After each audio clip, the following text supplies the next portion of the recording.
सिद्धेभ्यः ओम नमः सिद्धेभ्यः णमो अरिहंताड़म णमो सिद्धाड़म णमो आयरियाड़म णमो वच्छायाड़म णमो लोए सब साहुड़म। चलते फिरते तीर्थ हैं हरते सब संता, हम तो बस इतना जानते आप सरीखे आप, हम तो बस इतना जानते आप सरीखे आप। कुंडलपुर के बड़े बाबा की, मुल्ला श्री आदिनाथ भगवान की, सिरपुर के श्री पार्श्वनाथ भगवान की, परम पूज्य आचार्य भगवान गुरुदेव शेखवाड़ विद्यासागर जी महामुनि राज्य की, परम पूज्य मुनि शेखवाड़ विमल सागर जी, अनंत सागर जी, धर्म सागर जी आदि समस्त 3 कम 9 करोड़ मुनि राजों की, 10 लक्षण महापर्व की, उत्तम क्षमा धर्म की, मुनिवर श्री भावसागर जी महाराज की, समस्त मुनि संघ की। एक व्यक्ति था, उसका एक मित्र था और किसी कारण से उन दोनों मित्रों में खटास उत्पन्न हो गई और खटास उत्पन्न होने से दोनों की जो 12-13 साल से दोस्ती थी, मित्रता थी, वह शत्रुता में परिवर्तित हो गई।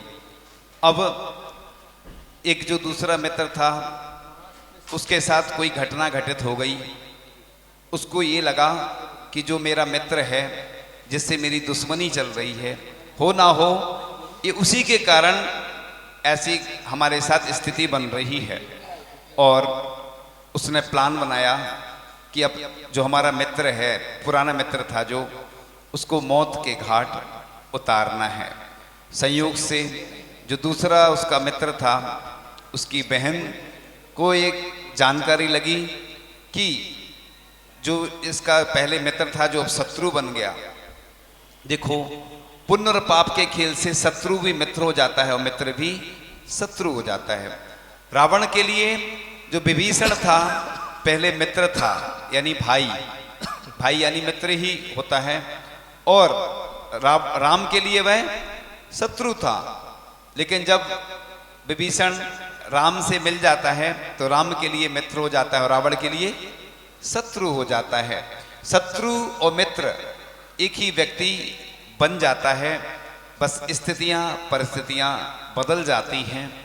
और कैसे हमारे जीवन में कब क्रोध के विषय उत्पन्न हो जाएं, क्या निमित्त बन जाएं, कोई भरोसा नहीं रहता। एक अदालत में एक केस चलता था। दोनों भाई थे और दोनों भाई बैलगाड़ी से गांव से जाते थे और कोई जमीन आदि का मुकदमा चल रहा था।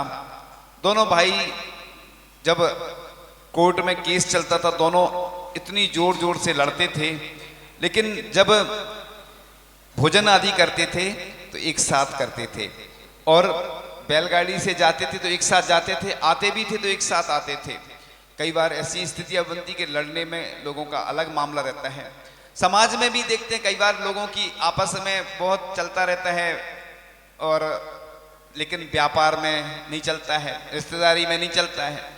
लेकिन क्रोध के ऐसे कई निमित्त प्रतिदिन प्रति क्षण हमारे ऐसे उत्पन्न होते रहते हैं निमित्त। उन निमित्तों से बचने का हमें प्रयास करना चाहिए। ये जो पर्यूषण पर्व आता है, ये गंदगी को साफ करने के लिए आता है। दीपावली पर्व है ये, हमारे अंदर जो कलुषता भली रहती है। वैसे तो 10 लक्षण पर्व कितने बार आता है वर्ष में? 3 बार आता है, लेकिन ये जो भद्र मास में आता है, इसको भद्र मास क्यों बोलते हैं? ये पूरे महीनों का राजा है। जैसे चक्रवर्ती होता है ना, उसी तरह से ये चतुर्मास चलता है। चतुर्मास में जठराग्नि मंद हो जाती है, व्यक्ति को उतनी भूख नहीं लगती, प्यास नहीं लगती है, क्योंकि बारिश होती रहती है। तो इसमें जो लोग उपवास आदि करते हैं, 10 उपवास करते हैं, और 10 से लेकर नीचे तक अपनी अपनी क्षमता के अनुसार कोई एकासन भी करता है, कोई 2 बार भोजन भी करता है। सब तरह के साधक होते हैं। जम सकई तम की रही, जितनी शक्ति है वो करें, जो नहीं कर सकते उसकी भावना करें। ये पर्यूषण पर्व महापर्व इसलिए कहे जाते हैं कि इनमें जो लोग कभी उपवास आदि एकासन नहीं कर पाते, कम से कम 10 दिन में कुछ बदैया जैनी होते हैं, आचार्य जी बोलते हैं जो साल भर में कभी मंदिर नहीं आते हैं या पूजन नहीं करते, तो कम से कम 10 दिन करके वो 355 दिन नहीं कर पाते हैं, 365 दिन में 10 दिन करके वो खाना पूर्ति कर लेते हैं। इसलिए इस निमित्त से कम उनका धार्मिक वातावरण बन जाता है, धार्मिक क्रियाएं वो कर लेते हैं। महिलाएं भी साज श्रृंगार के साथ मंदिर में पर्यूषण में विशेष आती हैं, कोई देख ले कम से कम, तो ऐसे श्रृंगार आदि से बचना चाहिए। ये तो 10 दिन जो होते हैं दिखाने के नहीं होते हैं, ये तो आत्मशुद्धि का पर्व माना जाता है। तो पर्यूषण पर्व ये अलार्म बेल की तरह होते हैं, जिस प्रकार से जो घंटी बजती है तो हमें संकेत देती है कि हमें सतर्क और सावधान रहना है, क्योंकि हम प्रतिदिन कितनी ऐसी गलतियां करते रहते हैं जिनसे हमारे जीवन में क्रोध उत्पन्न होता है। उस क्रोध को क्षमा में परिवर्तित करने का ये एक जो होता है ना, जो लाइट को बदलता ना, उसको बोलते हैं, क्या बोलते हैं, कैपेसिटर होता है, कंडेंसर, ट्रांसफार्मर होता है ना, वो क्या करता है कि विद्युत को, बिजली को चेंज करता है। इसी प्रकार से पाप को पुण्य में बदलने का ये महापर्व है। सिर्फ यह औपचारिकता नहीं है कि हम 10 दिन बस इस थाली से उस थाली में द्रव्य चढ़ा ली और पूजन हो गई, गए थे मंदिर, अब बस भोजन करना है। और 10 दिन कुछ लोग ऐसे भी हैं तमाकू को शुद्ध करके खाते हैं, बोलते 16 की तमाकू है ये। ऐसे भी लोग हैं, स्थान का नाम नहीं लेना चाहेंगे क्योंकि किसी का नाम लेने से उसको बुरा लगता है, लेकिन ऐसे भी लोग हैं। तो ऐसे कार्य हमें नहीं करना है कि हम चाय ग्रहण कर रहे हैं, क्या करें, सिर दर्द होता है तो चाय लेना है। तो ये कम से कम 10 दिन तो ये सब चीजें त्याग करें, तभी हमारा पर्यूषण पर्व सार्थक है। जबलपुर में कई लोग ऐसा भी करते हैं कि 10 दिन तो अच्छे से निकाल लेते हैं, जैसे ही रात के 12 बजते हैं अनंत चतुर्दशी के दिन ढाबे पे जाते हैं, कहते हैं अब तो 12 बज गए, दिन दूसरा हो गया, अब तो पाड़ना खोल लो, रात में खोलते हैं। ये कैसी कैसी प्रचलन चलते हैं, कैसी कैसी क्रियाएं चलती हैं जिनसे अप्रभावना होती है। इसलिए आज अपन चर्चा करेंगे कि किस प्रकार से हम ऐसे निमित्तों से बचें कि जिनसे हमारी हानि होती है, और जैसे जिन निमित्तों से हमें क्रोध उत्पन्न होता है। क्योंकि व्यक्ति पल पल क्षण क्षण सतर्क और सावधान रहेगा तभी क्रोध से बच सकता है, क्योंकि क्रोध के प्रभाव से व्यक्ति की बुद्धि, विवेक, ज्ञान, शक्ति सब कुछ उसका खो जाता है। इसलिए जब भी ऐसे निमित्त मिलें तो हम उन निमित्तों से दूर रहें, क्योंकि व्यक्ति सोचता है कि हम तो करते नहीं हैं, क्रोध हो जाता है। तो जब भी क्रोध आए तो उससे एक तो उस व्यक्ति से बचने का प्रयास करें। लिखा है ना सामयिक पाठ में, माध्यस्थ भावौ विपरीत वृत्तौ, जो व्यक्ति हमारे से विपरीत हैं, चाहे परिवार में हो, चाहे घर में हो, चाहे समाज में हो, उनसे हम दूर रहें। तो माध्यस्थ भाव लिखा है, यानी उनके प्रति अच्छा सोचें, ये नहीं कि उसके प्रति बुरा सोचें, दूर रहें। तो लोग कहते हैं कि वर्ष में एक बार क्षमा वाणी आती है, तो क्षमा वाणी पे क्षमा मांग लेते हैं, आई एम सॉरी। इंग्लिश में एक शब्द आता है आई एम सॉरी, मतलब किसी को चांटा मार दो और आई एम सॉरी बोल दो। तो विदेशी संस्कृति में, पश्चिमी संस्कृति में तो आई एम सॉरी बोलने से क्षमा हो जाती है, लेकिन जैन धर्म में जब तक उत्तम क्षमा नहीं बोलते हैं तब तक क्षमा नहीं मानी जाती है। कई लोगों के मन में एक प्रश्न आता है कि हम तो उसको क्षमा कर देते हैं लेकिन वो हमें नहीं करता है, तो वन साइड हो जाता है। आपने अगर क्षमा कर दिया उसको तो आपकी तरफ से तो क्षमा हो गई। अब भले ही वो आपको क्षमा करे या ना करे, आपने उससे क्षमा मांग ली। तो वर्ष में भी होती है क्षमा वाणी, हर 6 महीने में भी होती है, 3 महीने में भी क्षमा मांग सकते हैं। और मुनिराज तो जब प्रतिक्रमण करते हैं तो एक इंद्रिय से लेके 5 इंद्रिय तक 3 बार क्षमा मांगते हैं। प्रातः काल जब उठते हैं तब प्रतिक्रमण करते हैं, दोपहर में इरियापद भक्ति होती है, शाम को भी प्रतिक्रमण करते हैं। सोचिए कि मुनि महाराज जहाँ भी रहते हैं, जब जिस समाज में रहते हैं वहाँ से जाते हैं तो सब लोगों से क्षमा मांग लेते हैं। क्यों मांगते हैं? कि व्यक्ति क्षमा मांगने से हल्का हो जाता है। आपने देखा होगा कि जब तक किसी से आपका बैर चलता रहता तो आपको भी विकल्प रहता, उसको भी रहता।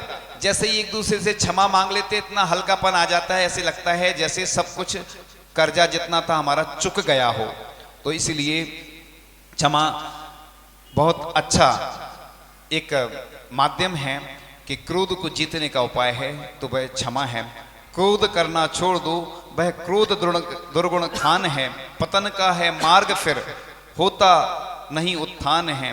भस्म होती है इसी में मनुज की सद्भावना है। कृत्य और अकृत्य का फिर हो न सकता ज्ञान। इस प्रकार से अपन अगर व्यक्ति को क्षमा कर देते हैं, क्षमा सबसे बड़ा दान है। जिस प्रकार से दानी व्यक्ति की पूरी देश और दुनिया में प्रशंसा होती है, दानी कोई दान करता है तो प्रसिद्धि फैल जाती है। व्यक्ति कितना भी बुरा भी होता है ना, तो लोग अगर वो दान करता है तो लोग उसकी यश कीर्ति से प्रसन्न हो जाते हैं।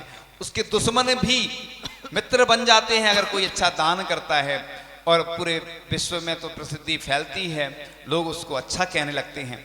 ऐसा भी लिखा है कि तीर्थंकर प्रकृति के बंधन में कारण बनता है दान। तीर्थंकर बनने का अगर कोई माध्यम है तो वह दान है। इसी प्रकार से कोई किसी को क्षमा कर देता है। तो एक बार एक सर्प था, जो सर्प सबको बहुत परेशान करता था, काटता था। साधु वहां से निकले, साधु ने कहा कि तुम किसी को परेशान नहीं करना, काटना नहीं। तो सर्प ने काटना छोड़ दिया। अब क्या हुआ कि वह सीधा साधा सर्प बैठा रहता था, तो लोग निकलते थे, पत्थर मारते जाते थे उसको। इतने सारे लोग निकलते थे कि पत्थर मारते मारते वह बहुत घायल हो गया। कुछ दिन बाद साधु निकले, देखा उसका हाल, पूछा क्या हाल है। उस सर्प ने कहा कि आपने कहा था कि किसी को काटना नहीं, हमने काटना छोड़ दिया तो लोग ने हमें उल्टा मारना प्रारंभ कर दिया, तो मेरी स्थिति ये हो गई। साधु ने कहा कि मैंने तुमसे कहा था कि तुम काटना नहीं लेकिन फुसकारना मत छोड़ना। जैसे छोटा वृक्ष होता है, जब आंधी तूफान आते तो झुक जाता है, और बड़े वृक्ष होते तो वो सीधे गिरते हैं, जब आंधी तूफान आता उखड़ जाते हैं। इस प्रकार से अपन को इतना सीधा भी नहीं बनना कि दूसरे लोग अपन को परेशान करने लगें, और इतना कठिन भी नहीं बनना कि लोग तुमसे दूर रहने लगें। ऐसा कोई व्यक्ति होता है, दुकानदार है, अगर उसका व्यवहार अच्छा नहीं होता तो लोग ग्राहक जाते नहीं हैं। और एक व्यक्ति था, उसकी दुकान बहुत अच्छी चलती थी, बहुत मीठा बोलता था, आओ भगवान ऐसे बोलता था हर ग्राहक से। तो ग्राहक इतने आते थे, इतनी अच्छी दुकान उसकी चलती थी। तो व्यक्ति अपने मुख से कड़वे शब्द भी बोल सकता है, अपने मुख से मीठे शब्द भी बोल सकता है। उन कड़वे शब्दों को हम चाशनी में पकाकर मीठा कर सकते हैं। जो व्यक्ति अच्छा बोलता है उससे सभी लोग प्रभावित होते हैं। तो आज सबसे ज्यादा विवाद घर परिवार में, समाज में इसी कारण से होते हैं कि लोग जिनके पास थोड़ा धन बढ़ जाता है, कोई पद आ जाता है, तो वह पद के मद में सब भूल जाते हैं और बस फिर दूसरों पे अपना क्रोध उड़ेलते रहते हैं। इस कारण से प्रतिदिन किलकिल होती रहती है। पर्यूषण के बाद आती है किलकिल चौदस बोलते हैं। किलकिल चौदस क्यों होती है, उसको क्यों बोलते हैं, उसका रहस्य ये है। पहले हम नहीं जानते थे, फिर हमें मालूम चला कि किलकिल चौदस का मतलब होता है, उस दिन क्या होता है, अनंत चतुर्दशी को साल भर में हिसाब किताब होते हैं समाज के, तो बस लेन देन के पीछे किलकिल हो जाती है। तो इस कारण से तो पूज्य प्रमाण सागर महाराज जी कई बार बोला करते हैं कि उसी दिन क्यों करते हैं हिसाब किताब, आगे पीछे करो, क्योंकि पर्यूषण तो इसलिए आते हैं कि साल में एक बार तो इकट्ठे हो रहे, और उसी दिन हिसाब किताब करते हैं, तो हिसाब किताब के कारण किलकिल हो जाती है। तो किलकिल चतुर्दशी बोलने लगे। ऐसे निमित्त उत्पन्न नहीं होना चाहिए, क्योंकि मंदिर ही तो एक स्थान है जहां पर लोग मिलकर कुछ ऐसे काम करते हैं, मिल बांट कर काम करते हैं, बैठते हैं, और वहीं पर अगर ऐसे विवाद होने लगे तो फिर ये तो अच्छा नहीं है। तो आप लोग इन 10 दिनों में ये टॉप 10 हैं, अपने जैन धर्म के टॉप 10 हैं, और दस्तक देते हैं। ये दस्तक दी है 10 धर्म की दस्तक। 10 धर्म के माध्यम से हमें जीवन में अपनी ऊंचाइयों को कैसे पाना है, अपने लक्ष्य को कैसे पाना है, अपने जीवन में कुछ लाइफ मैनेजमेंट को इस तरह अपने ठीक करना है कि जिससे हमारा जीवन व्यवस्थित बने। जीवन जिए तो ऐसे जिए जिसमें कुछ आस हो, थोड़ी परेशानी हो, थोड़ा दुख का एहसास हो। वैसे तो जैन धर्म बहुत कठिन धर्म है, क्योंकि लोग देखते हैं कि बस इधर त्याग तपस्या को ही महत्व दिया जाता है। आप देखते होंगे जैन मुनि कठिन साधना करते हैं और हम उनके अनुयायी हैं, तो हमें भी कुछ 10 दिनों में कुछ तो उनसे सीखना है।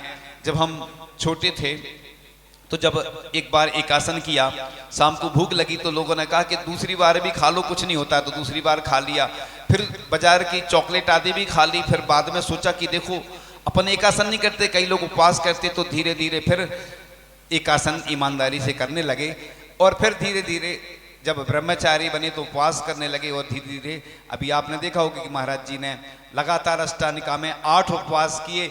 लोग एक उपवास नहीं कर पाते, और आज भी महाराज जी का उपवास है और बीच बीच में करते रहते हैं। आपने देखा होगा चंद्र प्रभु सागर जी महाराज हैं जो आचार्य भवन के अभी संगस्थ हैं, कितने उपवास करते हैं, कितने संग निष्क्रियत व्रत किए हैं। इसलिए कभी भी उपवास से डरना नहीं। स्लो ड्राइव लॉन्ग लाइफ, यानी धीरे धीरे आप करते जाओगे तो आपका जीवन अच्छा बनेगा। और आप क्रम से करें, जैसे व्यायाम करना पड़ता है, प्राणायाम करना पड़ता है, तो बताया जाता है कि धीरे धीरे अभ्यास करो। इसलिए आप पहले एकासन करो, धीरे धीरे फिर जल लेके उपवास करो। इसलिए जो लोग भी उपवास कर रहे हैं उनकी अनुमोदना करना, उनकी चाहे घर के हों, चाहे परिवार के हों, चाहे समाज के हों, जो उपवास करेंगे उनकी अच्छे से वैयावृत्ति करना। सिर्फ ऐसा नहीं लिखा कि मुनि महाराज आरिका इलक छुल्लक की ही वैयावृत्ति की जाती है, त्यागी व्रती हैं, ब्रह्मचारी हैं, और भी समाज के कोई अगर शिवरार्थी भी हैं एक दूसरे की वैयावृत्ति करें, क्योंकि शिवरार्थी भी अपने घर छोड़कर आते हैं। यह भी बड़े पुण्यशाली और भाग्यशाली हैं, क्योंकि इतनी सारी लोग रहते, इतनी सारी जनता रहती, उनमें से कुछ चुनकर यहाँ पर जैसे विशेष पद प्राप्त करते हैं लोग। ऐसे ही ये नहीं सोचना कि भले ही कम है लेकिन उनमें बहुत दम है, इसलिए उनका प्रोत्साहन करना। और जो 10 दिन रहकर यहाँ साधना करते हैं, व्यापार छोड़कर, परिवार छोड़कर 10 दिन रहना बड़ी कठिन बात होती है।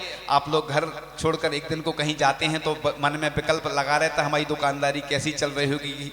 आजकल तो माध्यम है तो आप खबर ले लेते हैं। पहले तो ऐसे भी व्यक्ति होते थे जो बाहर जाते थे और प्रतिमा आदि भी साथ में ले जाते थे कि हमारी अष्टानिका कैसे होंगी, हमारे 10 लक्षण कैसे होंगे, तो पूजन आदि करना है, शुद्ध भोजन मिले। तो शुद्ध भोजन करना 10 दिनों में अपने आप में एक बड़ा महत्वपूर्ण कार्य होता है। तो इन दिनों में जो लोग व्यापार नहीं करते हैं बहुत अच्छी बात है, और जो व्यापार करते हैं उस व्यापार में भी ईमानदारी बरतें और कम से कम हिंसा हो, ये ध्यान रखते हुए इस पर्युषण पर्व को मनाना है। आज उत्तम क्षमा का दिन है, तो एक बहुत अच्छी स्तुति है। क्षमादान खुशियों का आंगन, क्षमादान वरदान है, क्षमा प्रार्थना शांति शोत है, आनंद अमृत पान है।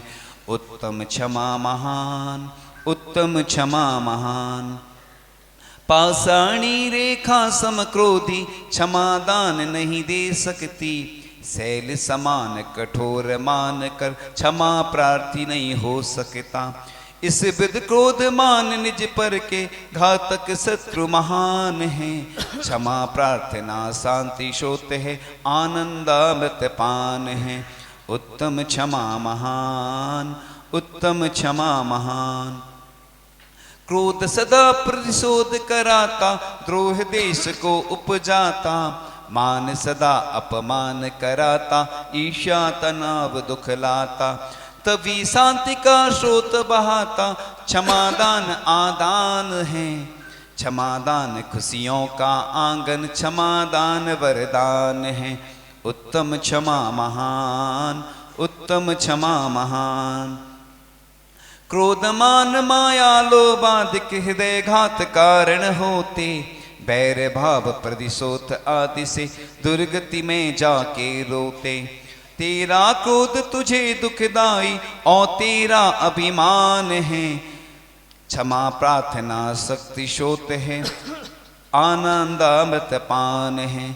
उत्तम क्षमा महान, उत्तम क्षमा महान, ना जाने कितने जीवों के हमने प्राण दुखाए हैं, दुष्ट वचन से तन से मन से बहुविध दुख पहुँचाए हैं। उन सब से हम क्षमा मांगते, करते क्षमा प्रदान है, क्षमादान खुशियों का आंगन, क्षमा मुक्ति सोपान है। उत्तम क्षमा महान, उत्तम क्षमा महान। बदले का दुर्भाव विनस्ता, क्षमादान के करने से। मान महाविष तुरत उतरता, क्षमा प्रार्थना करने से। सहज स्वास्थ्य को देने वाली, क्षमा रसायन नाम है। क्षमा प्रार्थना शांति शोत है, आनंदामृत पान है। उत्तम क्षमा महान, उत्तम क्षमा महान। क्षमादान के जल से मन का पाप मैल धुल जाता है। क्षमा मांगने से मानव का कठिन मान गल जाता है। स्वस्थ समुन्नत जीवन बनता, क्षमा पर्व सुख खान है। क्षमादान खुशियों का आंगन, क्षमादान वरदान है। उत्तम क्षमा महान, उत्तम क्षमा महान। कठोर दिल से अब तक जिसने जितने दुखी किए प्राणी, उनके घाव मिटाने आई सुखमय दवा क्षमा वाणी। विद्यासागर की मृदुवाणी, धारो लता समान है। क्षमा प्रार्थना शांति शोत है, आनंदामृत पान है। उत्तम क्षमा महान, उत्तम क्षमा महान। तो इस प्रकार से वह जो मित्र था, जो दोनों मित्रों की कहानी चल रही थी कि उस मित्र को जब उसकी बहन बताती है, उसको समझ में आता है और वह क्षमा मांग लेता है। और क्षमा मांगते ही उसके अंदर जो भावना थी कि अपने मित्र का घात करना है, उसका मर्डर करना है, और वह अपना मन बदल देता है। दोनों की मित्रता फिर से हो जाती है और वह उसको क्षमा कर देता है। तो क्षमा मांगना सबसे बड़ा दान है। इसलिए एक दूसरे से हम प्रतिदिन क्षमा मांगे। परिवार में, समाज में प्रतिदिन नहीं मांग सकते, सप्ताह में, 15 दिन में, महीने भर में। इसलिए तो हम लोगों का पाक्षिक प्रतिक्रमण होता 15 दिन में। चतुर्दशी के चतुर्दशी, हर चतुर्मास की चतुर्मास अष्टांगा की जो चतुर्दशी आती है उसमें 4 महीने में होता है। फिर दीपावली पे वार्षिक प्रतिक्रमण इसलिए होता है कि जो भी दोष लगे हैं वर्ष में, 4 महीने में और पक्ष में, उन सब का दोष का निराकरण हो जाता है। उस माध्यम से आप लोग सबसे क्षमा मांगें। और एक छोटा सा नैनो प्रतिक्रमण प्रतिदिन अपन पढ़ ही सकते हैं। ओम नमः, सबसे क्षमा, सबको क्षमा, सुखी रहें सभी आत्मा, सभी बने परमात्मा। ऐसी भावना अपन को बहाना चाहिए। और अपन अगर किसी से कुछ हो जाता है, तुरंत तो नहीं, लेकिन कुछ देर बाद, कुछ दिन बाद उससे जाकर क्षमा मांग लें, जिससे वह हल्का हो जाएगा और वह तुम्हें क्षमा कर देगा। कई बार कोई व्यक्ति आक्रोश में रहता है, उस समय तत्काल में वह क्षमा नहीं कर पाता है, लेकिन बाद में वह अवश्य आपको क्षमा करेगा। और क्षमा मांगना सबसे बड़ा गुण होता है। सींचना है मनुज को तो हृदय की धार से सींचो, खींचना है मनुज को तो मधुर व्यवहार से खींचो। तलवार की धार से जीत की अपेक्षा हार अच्छी है। जीत पाओ मनुज को तो प्यार से जीतो। इन्हीं भावनाओं के साथ परम पूजाचार्य भगवान गुरुदेव श्री क्षण विद्यासागर जी महामुनि राज जी की, मुनिवर श्री भाव सागर जी महाराज जी की अविलंब